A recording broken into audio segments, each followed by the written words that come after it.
ناظرین، میں ہوں نیلم نواب، آپ دیکھ رہے ہیں پی کے نیوز۔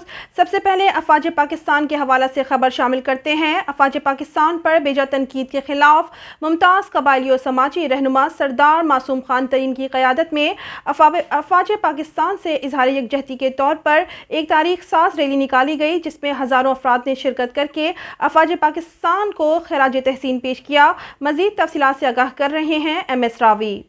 رہ یار ہم نے قدم قدم تجھے یادگار بنا دیا۔ افواج پاکستان پر بیجا تنقید کے خلاف ممتاز قبائلی و سماجی رہنما سردار معصوم خان ترین کی قیادت میں افواج پاکستان سے اظہار یکجہتی کے طور پر ایک تاریخ ساز ریلی نکالی گئی، جس میں ہزاروں افراد نے شرکت کر کے افواج پاکستان کے کردار کو خوب سراہا گیا، بلکہ انہیں وطن عزیز کی ابرو قرار دیا گیا۔ یہ تاریخ ساز ریلی، جس میں انسانوں کا جمع غفیر دیکھا گیا، سردار معصوم خان ترین کے آفس سے وارد ہو کر مختلف شاہراہوں کی زینت بننے کے بعد مسجد روڈ پر پڑاؤ ڈال دیا، جہاں ریلی سے خطاب کرتے ہوئے مقرر نے کہا، افواج پاکستان وطن عزیز کا واحد سارہ ہے، جنہوں نے اس دیش کی خاطر اپنی جانیں اتیری پر رکھی ہوئی ہے، بلکہ دشمن کے گندے ہزائم کو کبھی بھی پروان چڑھنے نہیں دیا۔ اس تاریخ ساز ریلی میں بڑے پیمانے پر قبائلی حمایدین، تاجر برادری، مختلف تنظیموں کے نمائندوں نے بھرپور شرکت کی، جس میں اس تاریخ ساز ریلی کے مرہون منت سردار معصوم خان ترین، قبائلی رہنما اسلم خان ترین، اختر محمد اسرانی، صدر انجمن تاجران ملک حبیب الرحمان ترین، سردار اقبال ترین، ملک سلطان ترین، ہوٹل ایسوسی ایشن کے صدر بلوچ خان لونی،